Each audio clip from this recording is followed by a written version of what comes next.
Blessed be the name of the Lord. നിങ്ങളെല്ലാവരെയും ദൈവം അധികമായി അനുഗ്രഹിക്കട്ടെ. കർത്താവായ യേശു ക്രിസ്തുവിൻ്റെ നാമത്തിൽ നിങ്ങൾക്കെല്ലാവർക്കും എൻ്റെ സ്നേഹവന്ദനം ഞാൻ അറിയിക്കുന്നു. എനിക്കറിയാം ഒത്തിരി പേര് വളരെ താല്പര്യത്തോടും പ്രതീക്ഷയോടും വളരെ പ്രാർത്ഥനയോടും കാത്തിരിപ്പോടും കൂടെയൊക്കെയാണ് ഇന്നത്തെ ഈ മീറ്റിങ്ങിൽ കയറിയേക്കുന്നത്. ദൈവം അതിനൊത്തവണ്ണം തന്നെ നിങ്ങളെ സഹായിക്കുകയും നിങ്ങളോട് സംസാരിക്കുകയും ഒക്കെ ചെയ്യട്ടെ. ധന്യനാകുന്ന യേശു ക്രിസ്തുവിൻ നാമത്തിൽ എന്നെ കാണുന്ന എല്ലാവർക്കും എൻ്റെ സ്നേഹവന്ദനം അറിയിക്കുന്നു. വളരെ പ്രാധാന്യം അർഹിക്കുന്ന ഒരു ടോപ്പിക്കാണ് ഇന്ന് ദൈവം നമ്മോട് സംസാരിക്കാൻ ആഗ്രഹിക്കുന്നത്. നാം മനസ്സിലാക്കിയിരിക്കേണ്ട, നാം അറിഞ്ഞിരിക്കേണ്ട, നാം ബോധവാന്മാരായിരിക്കേണ്ട ഒരു മേഖലയാണ് ഇന്ന് നാം ചിന്തിക്കാനായി പോകുന്നത്. വിശുദ്ധ വചനത്തിൻ്റെ അടിസ്ഥാനത്തിൽ നമുക്ക് എന്താണ് മന്ത്രവാദവും ക്ഷുദ്രപ്രയോഗങ്ങളും? ഇതുകൊണ്ട് നമുക്ക് എന്തെങ്കിലും പ്രയോജനമുണ്ടോ? നമ്മളിതിലൊക്കെ ആശ്രയിക്കുന്നത് ദൈവത്തിന് ഇഷ്ടമാണോ? നമ്മളെ അതിനൊക്കെയാണോ ദൈവം വിളിച്ചേക്കുന്നത് എന്ന് നാം തിരിച്ചറിയേണ്ടതും പഠിക്കേണ്ടതും, അതിൻ്റെ വചനങ്ങളെ, ദൈവത്തിൻ്റെ അധരത്തിൽ നിന്ന് പുറപ്പെട്ട ദൈവിക വചസ്സുകളെ നാം അറിയേണ്ടത് നമ്മുടെ ഉത്തരവാദിത്വമാണ് എന്നുമൊക്കെ നാം ഇന്ന് മനസ്സിലാക്കാനായി പോവുകയാണ്. വളരെ പ്രാർത്ഥനയോടെ പ്രതീക്ഷയോടെ നമ്മളായിരിക്കുമ്പോൾ തന്നെ കർത്താവ് ശക്തമായി ഇതിനകത്ത് ഈ മന്ത്രവാദങ്ങളും ക്ഷുദ്രപ്രയോഗങ്ങളും ബ്ലാക്ക് മാജിക്സ് ഒക്കെ കൊണ്ട് പൊറുതിമുട്ടുന്ന ജനത്തിൻ്റെ ജീവിതത്തിൽ തൻ്റെ ജീവനുള്ള വചനത്താൽ, തൻ്റെ ആത്മാവിനാൽ വിടുതൽ കൽപ്പിക്കാനും കൂടെ കർത്താവിൻ്റെ ആത്മാവ് ആഗ്രഹിക്കുന്നു. പരിശുദ്ധാത്മാവ് നിയോഗിക്കുന്ന പക്ഷം, നിയോഗിക്കുമെങ്കിൽ, ആത്മാവ് പ്രേരണ തരുമെങ്കിൽ നമ്മൾ ഇന്ന് ആ ഒരു ഘട്ടത്തിലേക്കും കൂടെ കയറാനും നമ്മൾ ആ ഒരു പൈശാചിക കോട്ടകളെ ഇന്ന് ദൈവത്തിൻ്റെ ശക്തിയാൽ തകർക്കാനും കൂടെ ആഗ്രഹിക്കുകയാണ്. എല്ലാവരും വളരെ പ്രാർത്ഥനയോടെ തന്നെ ഈ മീറ്റിംഗ് അറ്റൻഡ് ചെയ്യുക. അതുപോലെ തന്നെ ഇതുമായി ബന്ധപ്പെട്ട് പൊറുതിമുട്ടുന്ന ആൾക്കാരെ നിങ്ങൾ അറിയുന്നുവെങ്കിൽ, അവർക്ക് ദൈവവചനം ഇഷ്ടമാണെങ്കിൽ നിങ്ങൾ ഈ സന്ദേശം ഫോർവേഡ് ചെയ്ത് കൊടുക്കുക. ദൈവം നിങ്ങളെ എല്ലാവരെയും ധാരാളമായി അനുഗ്രഹിക്കട്ടെ. ഞങ്ങളെ ആദ്യമായിട്ട് ആരെങ്കിലും ഇന്ന് കാണുന്നുണ്ടെങ്കിൽ, ഞങ്ങളുടെ മീറ്റിംഗ് ഈ ചാനലിൽ എല്ലാ ദിവസവും രാവിലെ 6:30 മണിക്കും വൈകുന്നേരം 6:30 മണിക്കും നടത്തപ്പെടുന്നുണ്ട്. ഞായറാഴ്ച ഒഴികെ രാവിലെ 6:30 മണിക്കും വൈകുന്നേരം 6:30 മണിക്കും നമ്മുടെ മീറ്റിംഗ് ഈ പ്ലാറ്റ്ഫോമിൽ നടക്കുന്നുണ്ട്. ഞായറാഴ്ച ഈവനിങ് നമുക്ക് മീറ്റിംഗ് ഉണ്ട്, വൈകിട്ട് 6:30 മണിക്ക് മീറ്റിംഗ് ഉണ്ട്. അല്ലാത്ത മോർണിംഗ് മെസ്സേജ് നമുക്ക് തിങ്കളാഴ്ച മുതൽ ശനിയാഴ്ച വരെ രാവിലെ 6:30 മണി മുതൽ 7:15 വരെയൊക്കെ നമ്മുടെ മീറ്റിംഗ് മെസ്സേജ് പോവും. നിങ്ങളതിൽ പങ്കെടുക്കുന്നത് നിങ്ങൾക്ക് വളരെ അനുഗ്രഹം തന്നെയാണ്. പങ്കെടുക്കുന്ന എല്ലാവർക്കും ഒപ്പം എനിക്കും വളരെ ബ്ലെസ്സിങ് ആണ്. അതുകൊണ്ട് നിങ്ങൾ ആ മീറ്റിങ്ങുകൾ പങ്കെടുക്കുക. ഒന്നും നിങ്ങൾ വെറുതെ കാണരുത്. ദൈവത്തിൻ്റെ വചനം ഞാൻ ഈ അടുത്ത ദിവസങ്ങൾ കൊണ്ട് ഞാൻ മനസ്സിലാക്കുന്നൊരു കാര്യമുണ്ട്. എന്താണെന്നറിയാമോ? നമ്മൾ ദൈവത്തെക്കുറിച്ചാണെങ്കിലും ദൈവശാസ്ത്രത്തെക്കുറിച്ചാണെങ്കിലും ഒക്കെ നമ്മൾ ഒത്തിരി പഠിക്കാനുണ്ട്. ഈ പറയുന്ന പോലെ കിടന്ന് നമ്മൾ ഈ ഒത്തിരി ഒച്ചപ്പാടുണ്ടാക്കുന്നതും ഈ ബഹളം വയ്ക്കുന്നതും ഈ എന്തൊക്കെയോ നമ്മളിങ്ങനെ പറഞ്ഞു പോകുന്നതും നമ്മൾ എന്തൊക്കെയോ വിശ്വസിക്കുന്നതും അതൊന്നും അല്ല ദൈവം ശരിയായ ആരാധനയായി അംഗീകരിക്കുന്നതും ആഗ്രഹിക്കുന്നതും. അതിനപ്പുറമായൊരു തലമുണ്ട്. നമ്മൾ ഈ അന്തരീക്ഷത്തിൽ നിന്ന് മീൻ പിടിച്ചിട്ട് കാര്യമില്ല. അതുകൊണ്ട് മീൻ പിടിക്കണമെങ്കിൽ അത് കടലിൽ വല എറിഞ്ഞാലേ പറ്റൂ എന്നതുപോലെ നമ്മൾ എന്തെങ്കിലുമൊക്കെ നമ്മൾ ഈ അന്തരീക്ഷത്തിൽ നമ്മൾ ഇങ്ങനെ പറഞ്ഞിട്ട് കാര്യമില്ല. നമ്മൾ വ്യക്തമായി ദൈവവചനത്തിൻ്റെ അടിസ്ഥാനത്തിൽ കാര്യങ്ങൾ മനസ്സിലാക്കി, അതിൻ്റെ പുറമേ നിന്ന് പഠിക്കാനുണ്ടെങ്കിൽ അതും പഠിച്ച് മനസ്സിലാക്കി, അങ്ങനെ നമുക്ക് ക്രിസ്തീയ ജീവിതത്തിൽ നിലനിൽക്കാൻ പറ്റും. അല്ലാത്ത എല്ലാ പേരും തകർന്നു പോകും. ഇന്ന് പലരും ട്രാക്കിൽ നിൽക്കുന്നതിൻ്റെയും ട്രാക്കിൽ നിൽക്കാത്തതിൻ്റെയും ഒക്കെ പിന്നിൽ ഒരുപാട് കാരണങ്ങളുണ്ട്. ഞാൻ ഈ ദിവസങ്ങളിൽ ഒത്തിരി കാര്യങ്ങളെ എന്നെ കർത്താവ് മനസ്സിലാക്കിക്കുന്നു, എൻ്റെ ചിന്തകളിൽ കൊണ്ടുവരുന്നു, എന്നെ അതിനെക്കുറിച്ച് ചിന്തിപ്പിക്കുന്നു. ഇങ്ങനെ ഒരുപാട് കാര്യങ്ങൾ ഈ ദിവസങ്ങളിൽ. നിങ്ങൾ ഒരിക്കലും കരുതരുത് കർത്താവ് കൊണ്ടുവരുന്നു, എന്നെ കൊണ്ടുപോകുന്നു എന്നൊക്കെ പറയുന്നത് നിങ്ങൾ അതിശയത്തോടെ നിങ്ങൾ കാണരുത്. ദൈവം നമ്മളെ ഒരു പ്രത്യേക സ്ഥലത്ത്, അല്ലെങ്കിൽ ഒരു പ്രത്യേക കൂട്ടത്തിൻ്റെ നടുവിൽ, ഒരു പ്രത്യേക വ്യക്തിയുടെ നടുവിൽ, ഒരു പ്രത്യേക സംഭവത്തിൻ്റെ നടുവിലൊക്കെ ദൈവം നമ്മളെ കൊണ്ടുപോകുന്നതിൻ്റെ, അനുവദിക്കുന്നതിൻ്റെയൊക്കെ പിന്നിൽ ഒരുപാട് കാരണങ്ങളുണ്ട്. നമ്മളതൊക്കെ ആത്മാവിൽ നമ്മൾ ഗ്രഹിച്ചാലേ നമുക്കതൊക്കെ മനസ്സിലാവുള്ളൂ. അതുകൊണ്ട് നമ്മൾ ദൈവവചനത്തിൻ്റെ അടിസ്ഥാനത്തിൽ നമ്മൾ കാര്യങ്ങളെല്ലാം മനസ്സിലാക്കി ശരിയായ നിലയിൽ നമ്മൾ മുമ്പോട്ട് പോവുകയാണെങ്കിൽ നമുക്കൊരു ജയമുണ്ട്. അപ്പോൾ തന്നെ അടുത്ത ദിവസം നമ്മൾ ഡിമൺ എന്ന് പറയുന്ന ഒരു ടോപ്പിക്കിനെ കുറിച്ച് നമ്മൾ ചിന്തിക്കും. ഡിമൺ, നമ്മൾ ഈ പിടിക്കുന്നതും തൊടുന്നതും മുഴുവനും പിശാചിൻ്റെ തോളത്തം കയറുക. സാത്താൻ്റെ തോളത്ത് കയറരുതെന്നല്ല കേട്ടോ, സാത്താനെ തകർക്കരുതെന്നല്ല ഞാൻ പറഞ്ഞതിൻ്റെ അർത്ഥം. എന്താണ് ഡിമൺ എന്ന് നമ്മൾ വ്യക്തമായിട്ട് നമ്മളത് മനസ്സിലാക്കാൻ പോകും. അപ്പോൾ നിങ്ങൾ വേണ്ടത് എന്താണെന്ന് വെച്ചാൽ, നിങ്ങളുടെ എല്ലാവരുടെയും പ്രാർത്ഥന എനിക്ക് വളരെ അത്യാവശ്യമാണ്. നിങ്ങളെല്ലാവരും എനിക്ക് വേണ്ടി പ്രാർത്ഥിക്കുന്നുണ്ടെന്നറിയാം. ഒരുപാട് ദൈവമക്കൾ പ്രാർത്ഥിക്കുന്നുണ്ട്. നിങ്ങളുടെയൊക്കെ പ്രാർത്ഥന തന്നെയാണ് എന്നെ പോലുള്ള ദൈവദാസന്മാരെ നിലനിർത്തിയേക്കുന്നത്. അതുകൊണ്ട് നിങ്ങൾ പ്രാർത്ഥിക്കണം. തുടർന്ന് നിങ്ങളുടെ പ്രാർത്ഥനകൾ എനിക്ക് വളരെ അത്യാവശ്യമാണ്. നമ്മളുടെ അടുത്ത ഡിമൺ എന്ന് പറയുന്ന ആ ടോപ്പിക്കിനെ കുറിച്ച് നമ്മൾ വളരെ കാര്യമായി പഠിക്കും. നമ്മൾ ആ ഡിമണിനെ തകർക്കാനുള്ള ദൈവശക്തിയെ നമ്മൾ ദൈവത്തോട് ചോദിക്കും. ഇതൊന്നും നമുക്കൊരു മനുഷ്യരിൽ നിന്ന് കിട്ടുന്നതല്ലല്ലോ. നമ്മൾ ആ ദൈവശക്തി ദൈവത്തോട് ചോദിക്കും, നമ്മളതിനെ തകർക്കും, നമ്മൾ ജയിക്കും. ജയകരമായ ഒരു ക്രിസ്തീയ ജീവിതത്തിൽ ദൈവം നമ്മളെ കൊണ്ടുപോകും. അതിന് കർത്താവ് നമ്മെ സഹായിക്കട്ടെ. നമ്മൾ നേരെ ദൈവത്തിൻ്റെ മാറ്റമില്ലാത്ത തിരുവെഴുത്ത് കേൾക്കാനായി പോവുകയാണ്. എല്ലാവരും അതിനാണ് കാത്തിരിക്കുന്നതെന്ന് എനിക്കറിയാം. ഞാനും അതിന് തന്നെയാണ് ആഗ്രഹിക്കുന്നത്. മന്ത്രവാദവും ക്ഷുദ്രപ്രയോഗങ്ങളും പ്രാചീന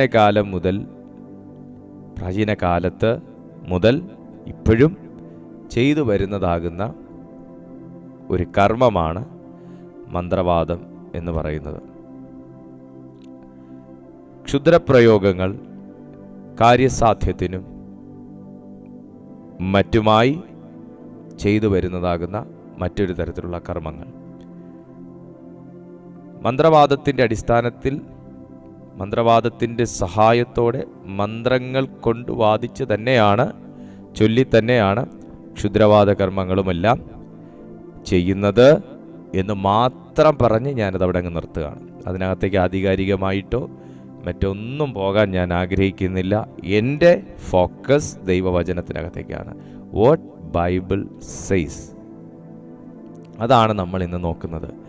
ഒന്നാമത് ഞാൻ അങ്ങ് പറഞ്ഞേക്കാം, ദൈവവചനത്തിൻ്റെയും ദൈവവാക്യത്തിൻ്റെയും ദൈവിക ശൈലിയിലും അതിൽ നിന്ന് തന്നെ ഞാൻ കടമെടുത്ത് പറയട്ടെ, ദൈവം വെറുക്കുന്ന ഒരു കാര്യമാകുന്നു മന്ത്രവാദവും ക്ഷുദ്രകർമ്മങ്ങളും. ഇനിയിപ്പോൾ എന്തൊക്കെ കാര്യമാണ്, എന്തൊക്കെ അതിനകത്ത് അതുണ്ട് ഇതുണ്ടെന്ന് പറഞ്ഞാലും അതിന് ദൈവവചനത്തിൻ്റെ അടിസ്ഥാനത്തിൽ നമുക്കതിന് പ്രത്യേകിച്ച് ഒരു സ്ഥാനങ്ങളും ദൈവം കൊടുത്തിരിക്കുന്ന സ്ഥാനത്തിനപ്പുറം നമുക്കതിനെ കാണാനില്ല.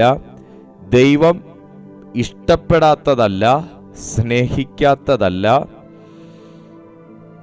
ദൈവം മൈൻഡ് പോലും ചെയ്യാത്ത കാര്യം എന്നല്ല, ദൈവം വെറുക്കുന്ന കാര്യമാണ് മന്ത്രവാദവും ക്ഷുദ്രകർമ്മങ്ങളും. ഒരുപാട് പേരുടെ ജീവിതം തകർത്ത് തരിപ്പണമാക്കി കുളം തോണ്ടിയിട്ടുള്ള ഒരു കാര്യം കൂടെയാണ് ഞാൻ ഈ പറഞ്ഞ ക്ഷുദ്രകർമ്മങ്ങൾ, മന്ത്രവാദങ്ങളിലൂടെ ചെയ്യുന്ന ഒരുപാട് കാര്യങ്ങൾ. എന്നാൽ ദൈവമക്കളെ, വിശുദ്ധ വചനം എന്താണ് അതിനെക്കുറിച്ച് പറയുന്നു. ആവർത്തന പുസ്തകം 18-ാമത്തെ അധ്യായം 9 മുതൽ 14 വരെയുള്ള വാക്യങ്ങൾ. നിന്റെ ദൈവമായ യഹോവ നിനക്ക് തരുന്ന ദേശത്തെത്തിയ ശേഷം അവിടുത്തെ ജാതികളുടെ മ്ലേച്ഛതകൾ നീ പഠിക്കരുത്. എന്ത് ദൈവത്തെ അറിഞ്ഞവൻ പഠിക്കണമെന്നും എന്ത് ദൈവത്തെ അറിഞ്ഞവൻ മാതൃകയാക്കണമെന്നും ദൈവത്തെ അറിഞ്ഞവൻ എങ്ങനെ ആയിരിക്കണമെന്നും കൂടെ പഠിപ്പിക്കുന്ന പുസ്തകമാണ് വിശുദ്ധ ബൈബിൾ. നിന്നെ ഒരിടത്തെത്തിക്കുന്നത് മന്ത്രവാദമല്ല. നിന്നെ ഒരിടത്തെത്തിക്കാമെന്ന് പറഞ്ഞത് മന്ത്രവാദിനിയുമല്ല. നിന്നെ ഒരിടത്തെത്തിക്കാമെന്ന് പറഞ്ഞത് ആ ദേശത്തിലെയോ നീ നിൽക്കുന്ന ദേശത്തിലെയോ ഒരു വ്യക്തിയുമല്ല. എത്താൻ വേണ്ടി നീ മന്ത്രത്തെ പിടിക്കണ്ട. എത്തിക്കാൻ വേണ്ടി നീ അതിൽ ആശ്രയിക്കണ്ട. നടക്കാൻ വേണ്ടി നീ അതിൽ പോകണ്ട. നടത്തിയെടുക്കാൻ വേണ്ടിയും നീ അതിൽ പോകണ്ട.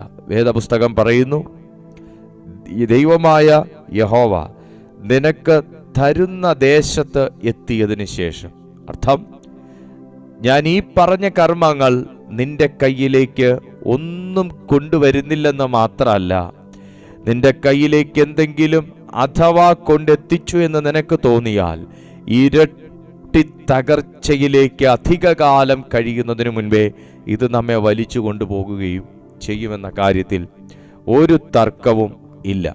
കാരണം ഒരുപാട് പേരുടെ ജീവിതത്തിൻ്റെ സാക്ഷ്യങ്ങളും അനുഭവങ്ങളും എല്ലാം കണ്ട ഒരു വ്യക്തി എന്നുള്ള നിലയിൽ എനിക്കതിനകത്ത് നിന്ന് പറയാൻ കഴിയും. പ്രത്യേകിച്ച് ഇതിൻ്റെ മെയിനായിട്ട് നിന്ന ചില വ്യക്തികൾ മാത്രം എൻ്റെ സുഹൃത്തുക്കളാണ്. അവരുടെ ജീവിതത്തിലെ ടെസ്റ്റിമണിയൊക്കെ വളരെയേറെ പ്രചോദനം തരുന്നതാണ് എന്നുമെല്ലാം ഉള്ളതുകൊണ്ട് ഞാൻ നിങ്ങളോട് പറയട്ടെ, ഇത് നമുക്ക് ദൈവം വെറുക്കുന്ന ഒരു കാര്യമെന്ന് നമ്മെ പഠിപ്പിക്കുന്നു.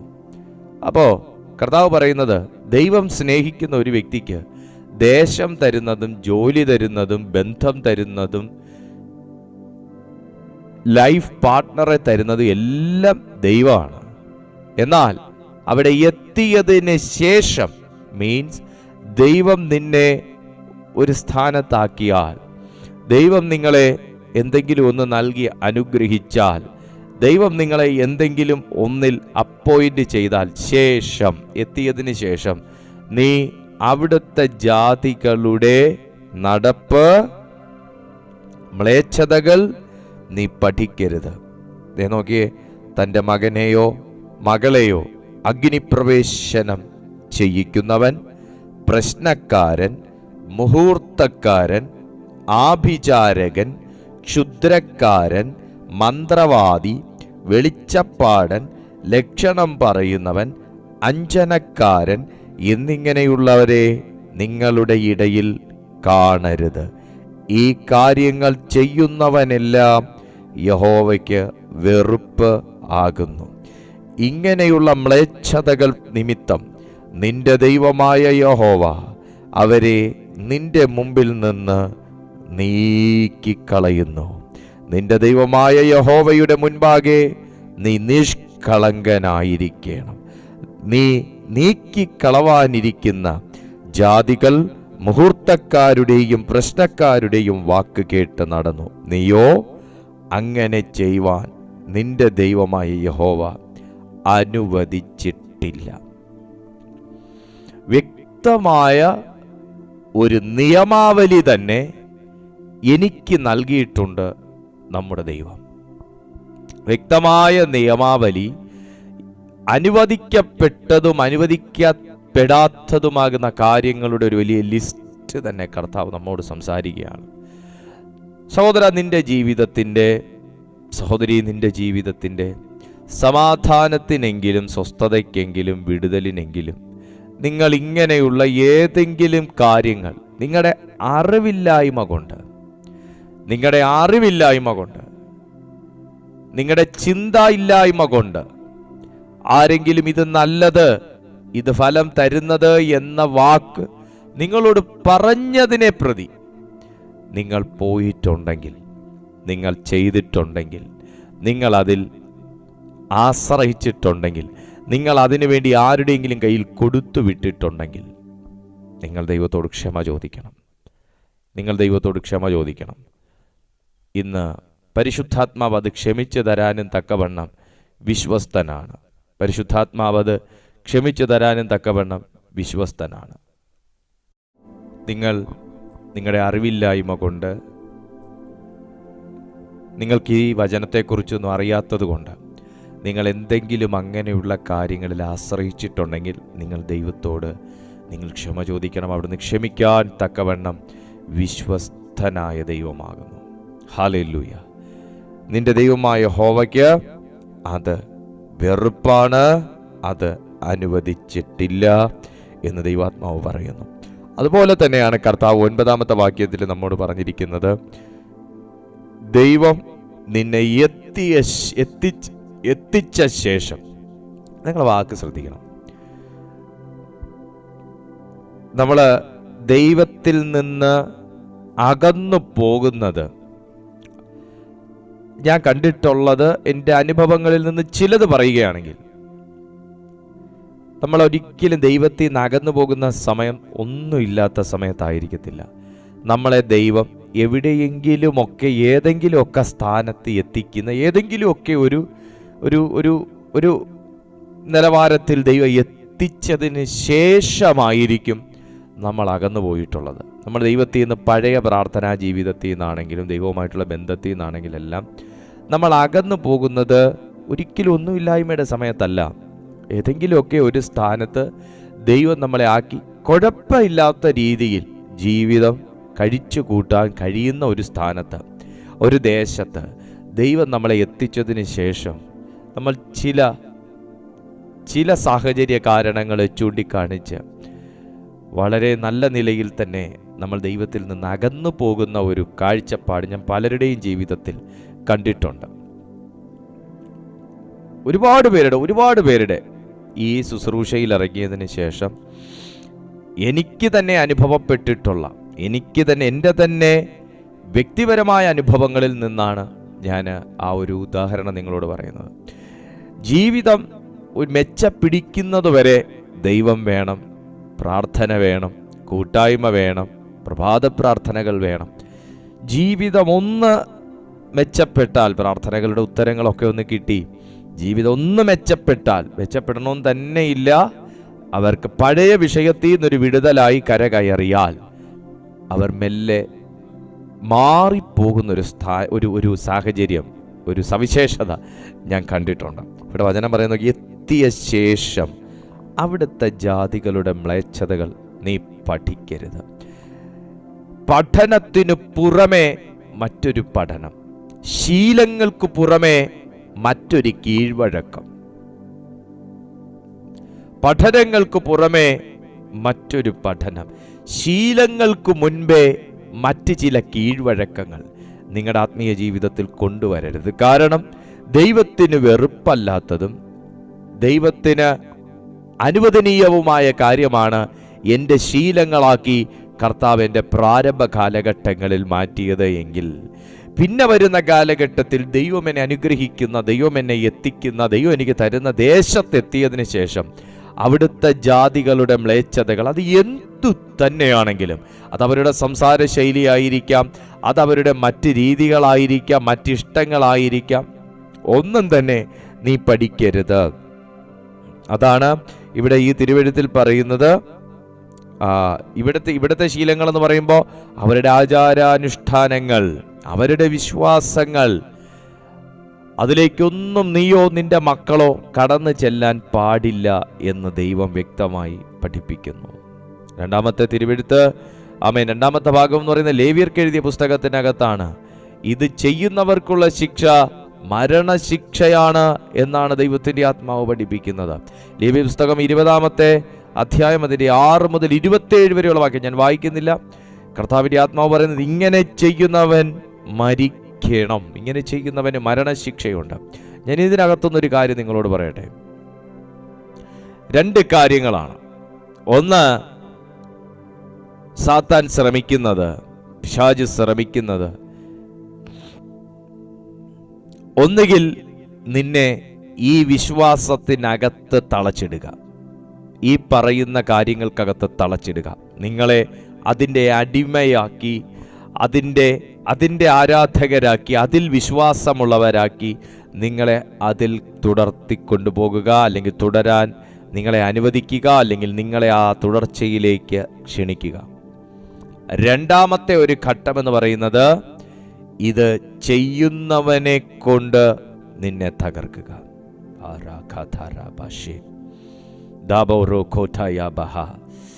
പക്ഷേ കർത്താവിൻ്റെ വചനമാണ് ഇന്ന് ഞാൻ സംസാരിച്ചുകൊണ്ടിരിക്കുന്നത്.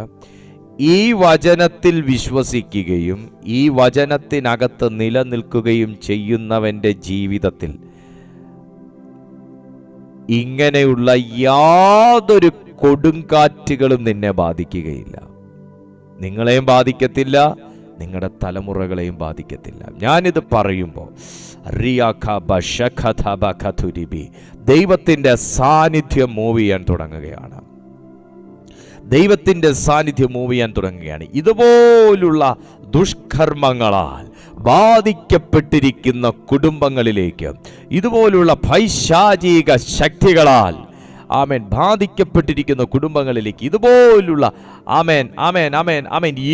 ഇരുട്ടിൻ്റെ വ്യാപാര ശക്തികളാൽ ബാധിക്കപ്പെട്ടിരിക്കുന്ന കുടുംബങ്ങളിലേക്ക് ഈ സമയം സ്വർഗത്തിൻ്റെ സാന്നിധ്യം വ്യാപിച്ചു തുടങ്ങട്ടെ.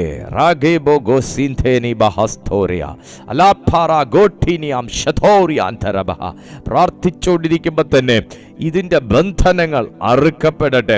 ഇന്ന് ആരാധിച്ചുകൊണ്ടിരിക്കുമ്പോൾ തന്നെ ഈ ദുഷ്കർമ്മങ്ങളുടെ ചങ്ങലകൾ അഴിയട്ടെ.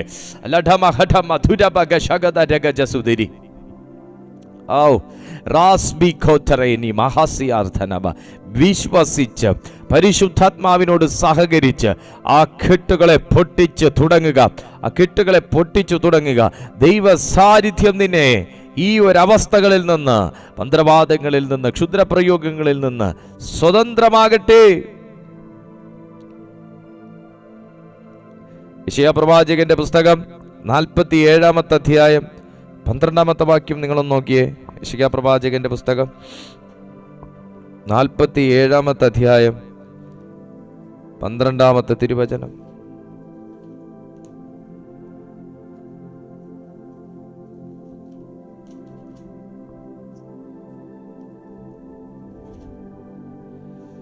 യെശയ്യാ പ്രവാചകന്റെ പുസ്തകം 47:12.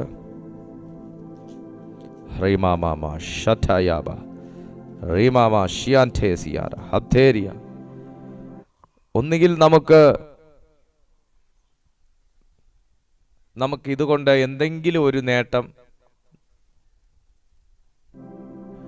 നമുക്കുണ്ടാകണം. നമ്മുടെ ദേശത്തെ സംരക്ഷിക്കാനോ, നമ്മുടെ വീട്ടുകാരെ സംരക്ഷിക്കാനോ, നമുക്ക് വേണ്ടപ്പെട്ടവരെ സംരക്ഷിക്കാനോ, നമ്മുടെ കാര്യങ്ങൾ നടത്തിയെടുക്കാനോ നമുക്കിതുകൊണ്ട് എന്തെങ്കിലും ഒരു നേട്ടം വേണം.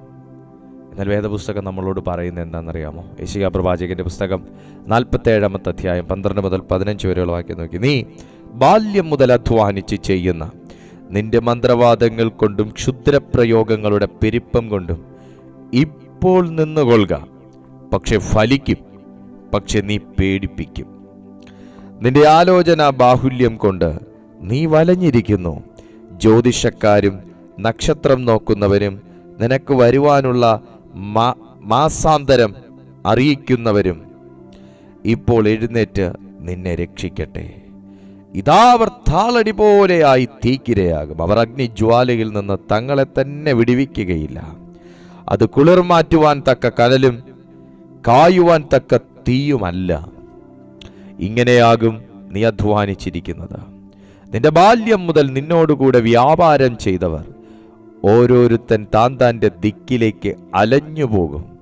ആരും നിന്നെ രക്ഷിക്കുക ഇല്ല. ഇത് ചെയ്യുന്നവർക്കും ചെയ്യിക്കുന്നവർക്കും ചെയ്യാൻ പോകുന്നവർക്കുമുള്ള താക്കീതാണ്. നമ്മുടെ ദേശത്തെ സംരക്ഷിക്കാൻ ഇതൊന്നും പര്യാപ്തമല്ല. സകലവും ഒരു വാക്കുകൊണ്ട് നിർത്തിയിരിക്കുന്ന കർത്താവ്, ഒരു വാക്കുകൊണ്ട് സകലത്തെയും നിയന്ത്രിച്ചു വച്ചിരിക്കുന്ന, നിലനിർത്തിയിരിക്കുന്ന കർത്താവ് ഭൂമിക്ക് ഗുരുത്വാകർഷണ ബലമുണ്ട്. ഒരു സയന്റിസ്റ്റ് ഇങ്ങനെയാണ് ചിന്തിച്ചത്, എങ്കിൽ പിന്നെ എന്തുകൊണ്ട് ചന്ദ്രനെ ഭൂമിയിലേക്ക് വലിച്ചിടാൻ കഴിയുന്നില്ല? സഹോദര, ചന്ദ്രനെ സൃഷ്ടിച്ചപ്പോൾ അതിനെ എവിടെയാക്കി വെക്കണം? അതിനൊരു പ്രവർത്തന മണ്ഡലം ദൈവം കൽപ്പിച്ചാക്കി വീണുപോകാതെ വണ്ണം അതിനെ അവിടെ ദൈവം സൂക്ഷിച്ചിരിക്കുന്നു. സൂര്യനെ ദൈവം സൃഷ്ടിച്ച് അതിനൊരു പ്രവർത്തന തലം കൊടുത്ത് വീണുപോകാതെ വണ്ണം അതിനെ ദൈവം സൂക്ഷിച്ചു. എല്ലാം അതതിൻ്റെ ബ്രാക്കറ്റിലിട്ട് ഫ്രെയിം ചെയ്ത്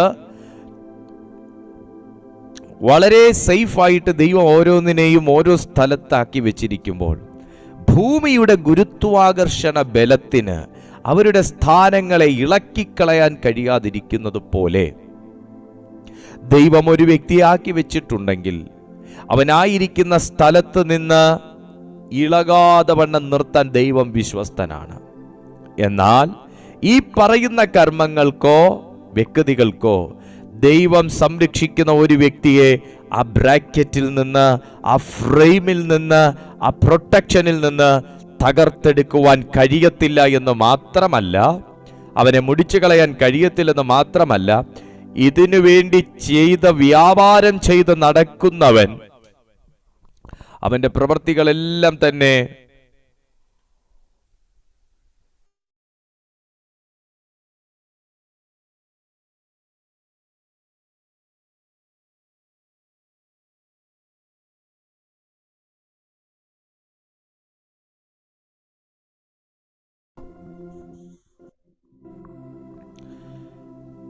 ദൈവം സംരക്ഷിച്ചു വെച്ചേക്കുന്ന ഒരു വ്യക്തിയെയും തകർക്കാൻ കഴിയത്തില്ല എന്ന് മാത്രമല്ല, അതിന് ചെയ്യാൻ പോകുന്ന വ്യക്തിയുടെയും ജീവിതം വളരെ ദുരിതപൂർവമായിരിക്കുമെന്ന് ദൈവത്തിൻ്റെ വചനം നമ്മെ പഠിപ്പിക്കുന്നു. നോക്കിയേ, നീ ബാല്യം മുതൽ 11-ാമത്തെ വാക്യം നിങ്ങളൊന്ന് നോക്കിയേ. അതുകൊണ്ട് മന്ത്രവാദത്താൽ നീക്കുവാൻ കഴിയാത്ത അനർത്ഥം നിന്റെ മേൽ വരും, നിന്നാൽ പരിഹരിപ്പാൻ കഴിയാത്ത ആപത്ത് നിനക്ക് ഭവിക്കും, നീ അറിയാത്ത നാശം പെട്ടെന്ന് നിന്റെ മേൽ വരും. മനസ്സിലായോ നിങ്ങൾക്ക്? പര്യാപ്തമല്ല ഈ മന്ത്രവാദമാണെങ്കിലും ക്ഷുദ്രപ്രയോഗങ്ങളാണെങ്കിലും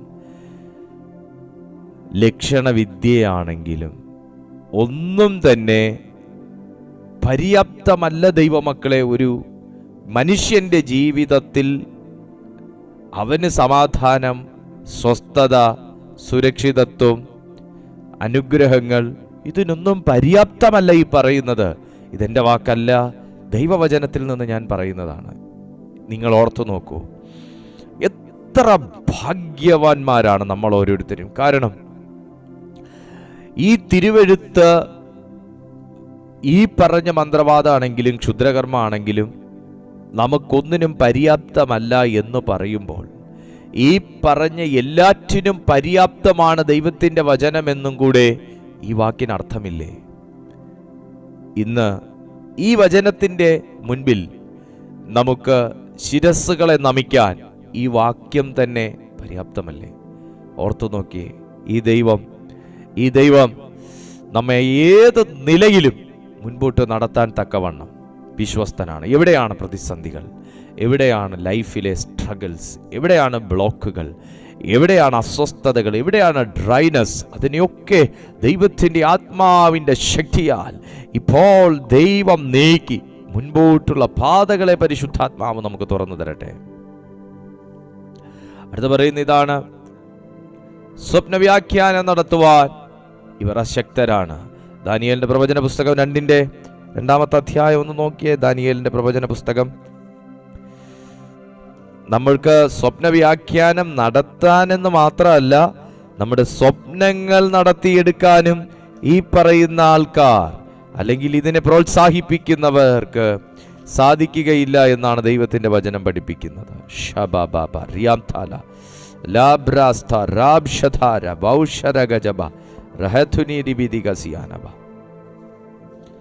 Thank you, Holy Spirit. Ralkhaba shikeni arthana baushada gajaba ദാനിയേലിന്റെ പ്രവചന പുസ്തകം 2:2 നോക്കിയേ. 2-ാമത്തെ അധ്യായം 2-ാമത്തെ വാക്യം.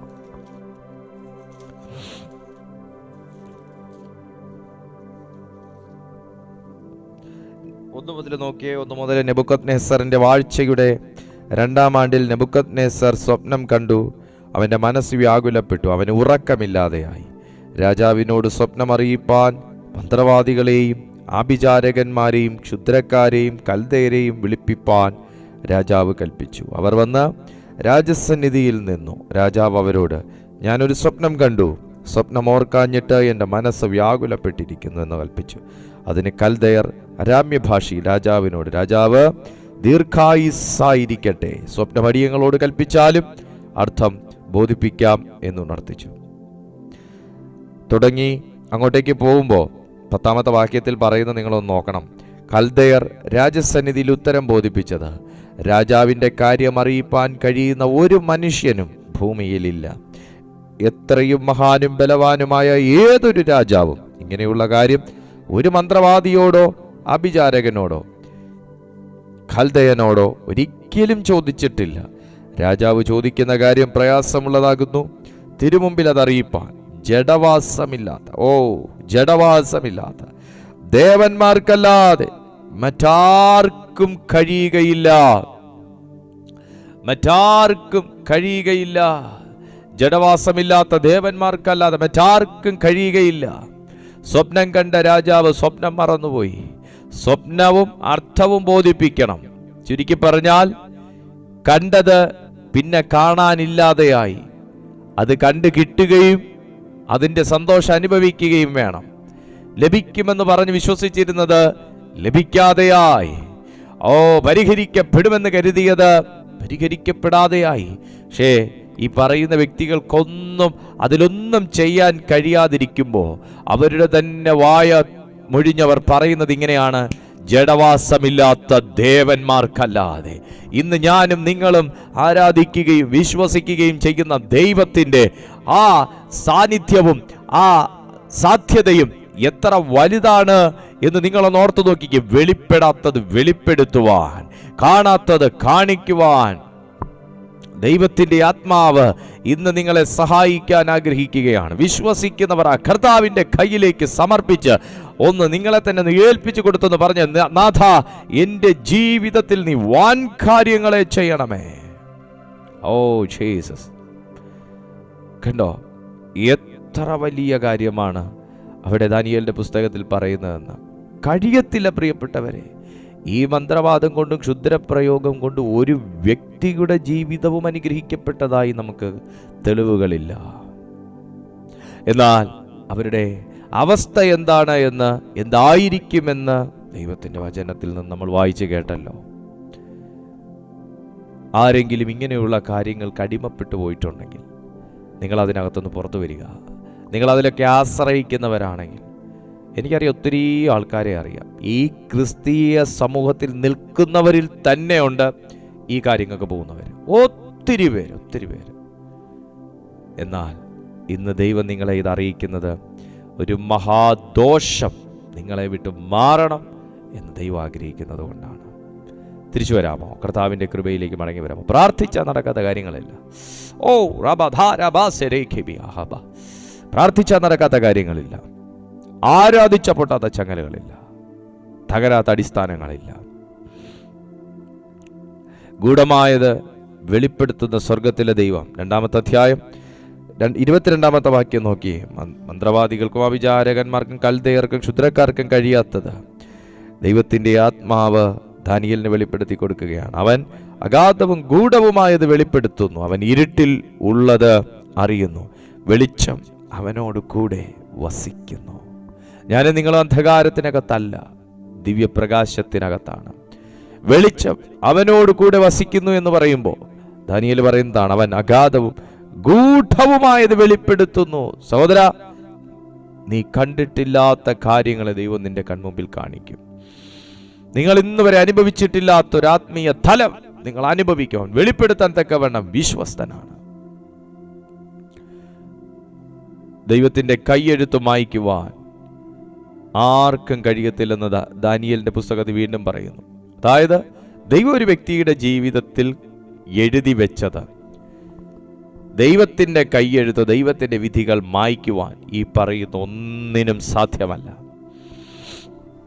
ഈ പറയുന്ന ഒന്നിന് ദാനിയേലിന്റെ പുസ്തകം 5-ാമത്തെ അധ്യായം 7-ാമത്തെ വായിൽ നോക്കിയ രാജാവ് ഉറക്കെ വിളിച്ചു, അഭിചാരകന്മാരെയും കൽദയരെയും ശകുനവാദികളെയും കൊണ്ടുവരുവാൻ കൽപ്പിച്ചു. രാജാവ് ബാബേലിലെ വിദ്വാൻമാരോട് ആരെങ്കിലും ഈ എഴുത്ത് വായിച്ച് അർത്ഥം അറിയിച്ചാൽ അവൻ ധൂമ്രവസ്ത്രവും കഴുത്തിൽ പൊന്മാലയും ധരിച്ച് രാജ്യത്തിൽ 3-ാമനായി വാഴും എന്ന് കൽപ്പിച്ചു. 8-ാമത്തെ വാക്യം, അങ്ങനെ രാജാവിന്റെ വിദ്വാൻമാരൊക്കെ അകത്തു വന്നു. എങ്കിലും എഴുത്തു വായിപ്പാനും രാജാവിനെ അർത്ഥം അറിയിപ്പാനും അവർക്ക് കഴിഞ്ഞില്ല. അപ്പോൾ ബേൽശസ്സർ രാജാവ് അത്യന്തം വ്യാകുലപ്പെട്ടു. അവന്റെ മുഖഭാവം മാറി, അവന്റെ മഹത്തുക്കൾ അമ്പരന്നു പോയി.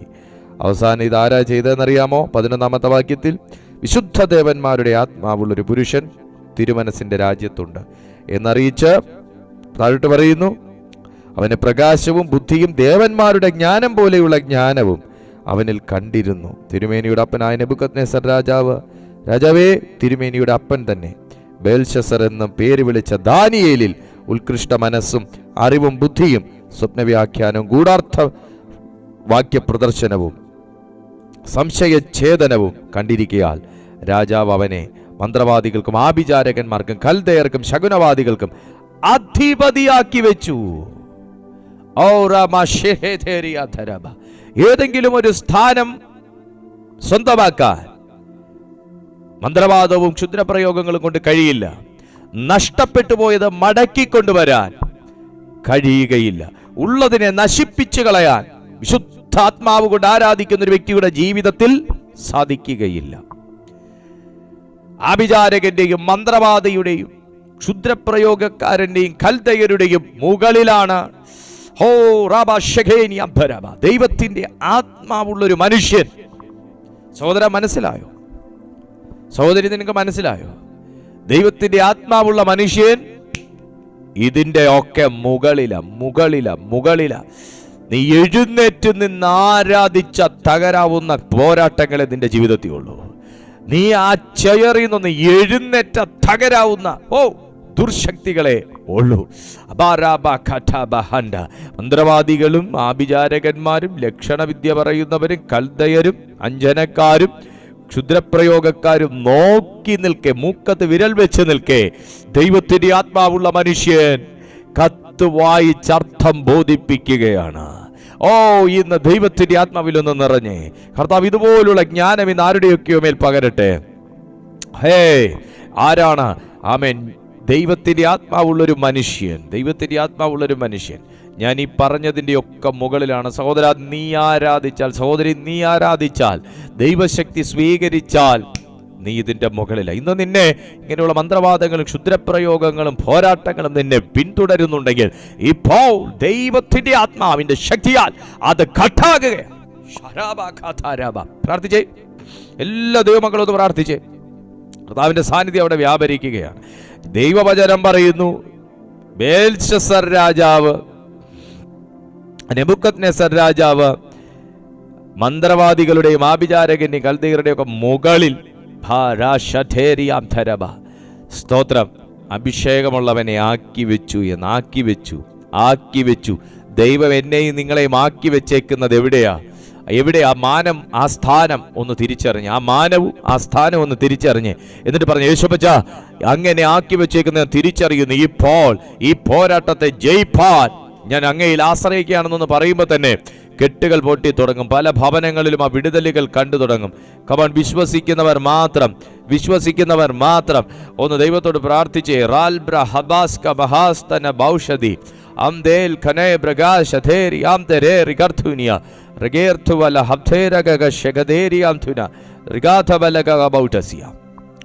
കർത്താവേ, ഇപ്പോൾ വിടുതൽ നടക്കട്ടെ. കർത്താവേ, ഇപ്പോൾ വിടുതൽ നടക്കട്ടെ. നിനക്കെതിരായി ഒരായുധവും ഫലിക്കയില്ല. ആഭിചാരം യാക്കോബിന് ഏൽക്കയില്ല. ലക്ഷണവിദ്യ ഇസ്രായേലിന് ഫലിക്കയില്ല. ആഭിചാരം യാക്കോബിന് ഏൽക്കല്ല. ലക്ഷണവിദ്യ ഇസ്രായേലിന് ഫലിക്കുകയില്ല.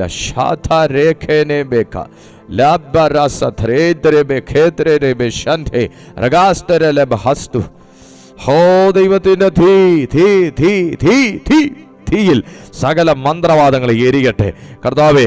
ഞങ്ങൾക്കൊക്കെ എതിരായി ചെയ്തിരിക്കുന്ന എല്ലാ ദുർമന്ത്രവാദങ്ങൾ യേശുവിന്റെ തീയിൽ കത്തട്ടെ. ഇപ്പോ കത്തട്ടെ.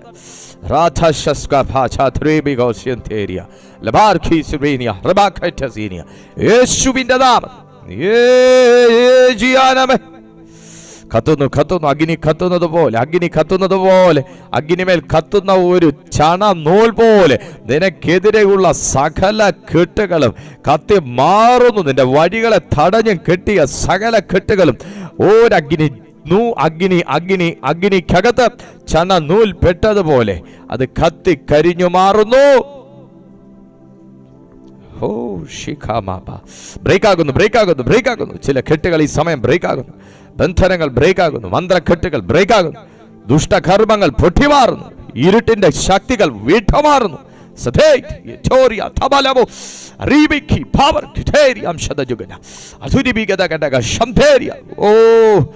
ഒരു ഇലക്ട്രിക് പവർ പോലെ ദൈവ സാന്നിധ്യം നിന്നെ സ്വതന്ത്രമാകട്ടെ. കർത്താവേ, ജനത്തെ അങ്ങയുടെ കയ്യിൽ ഞാൻ ഏൽപ്പിക്കുന്നു. ദൈവം കൊടുത്തുകൊണ്ടിരിക്കുന്ന വിടുതലുകൾക്കായി നന്ദി. ദൈവത്തിന്റെ മഹാസാന്നിധ്യത്തിനായി നന്ദി. പരിശുദ്ധാത്മ ശക്തിക്കായി സ്തോത്രം. ഈ ശക്തിയിൽ ഞങ്ങളെ നിറയ്ക്കുന്ന ദൈവകൃപയ്ക്ക് നന്ദി. ഞാൻ ഈ ജനത്തെ തൃക്കൈയിൽ ഏൽപ്പിക്കുന്നപ്പ അനുഗ്രഹിക്കണം. ഞങ്ങളെയും ഏൽപ്പിക്കുന്നു. ഇനിയും അധികം ശുശ്രൂഷിപ്പാൻ ബലപ്പെടുത്തണം. ദൈവത്തിന്റെ സാന്നിധ്യത്തിൽ നിറച്ചു കൊള്ളണമേ. താഴ്ത്തി ഏൽപ്പിക്കുന്നു. ഇപ്പോൾ രോഗികൾ സൗഖ്യമായതിനായി, ഭാവികൾ മാനസാന്തരപ്പെട്ടതിനായി, പിന്മാറ്റക്കാർ മടങ്ങി വന്നതിനായി സ്തോത്രം. ഈ പ്ലാറ്റ്ഫോമുകളെ ഞാൻ ബ്ലസ് ചെയ്ത് പ്രാർത്ഥിക്കുന്നു. ഒരു ഉണർവ് ഞങ്ങളുടെ മേൽ പകരണമേ, യേശുവിൻ നാമത്തിൽ തന്നെ. ആമേൻ. കർത്താവ് ഒത്തിരി വലിയ കാര്യങ്ങൾ ചെയ്തിട്ടുണ്ട്. നിങ്ങളുടെ അനുഭവങ്ങൾ, നിങ്ങളുടെ അഭിപ്രായങ്ങൾ, നിർദ്ദേശങ്ങൾ ഞങ്ങളുടെ ഈ നമ്പറിൽ നിങ്ങൾ വാട്സാപ്പ് ചെയ്യുക. നിങ്ങളുടെ പ്രാർത്ഥനാ വിഷയങ്ങൾ ഈ നമ്പറിൽ വാട്സാപ്പ് ചെയ്യുക. നിങ്ങളുടെ അത്യാവശ്യ കോൾസ് എന്തെങ്കിലും ഉണ്ടെങ്കിൽ നിങ്ങൾക്ക് ഞങ്ങൾ ഈ നമ്പറിൽ ബന്ധപ്പെടാവുന്നതുമാണ്. ദൈവം നിങ്ങളെ സഹായിക്കട്ടെ. രാവിലെ 6:30-ക്കുള്ള മീറ്റിംഗ്, വൈകിട്ട് 6:30-ക്കുള്ള മീറ്റിംഗ് നിങ്ങൾ മറക്കരുത്. ദിവസം 2 നേരം ഞങ്ങളുടെ ഈ ചാനലിൽ ദൈവവചനം ശുശ്രൂഷിക്കപ്പെടുന്നു. നിങ്ങൾ പങ്കെടുക്കുക, അനുഗ്രഹം പ്രാപിക്കുക. കർത്താവ് നിങ്ങളെ സഹായിക്കട്ടെ. കർത്താവ് വലിയ കാര്യം നമ്മുടെ നടുവിൽ ചെയ്യട്ടെ.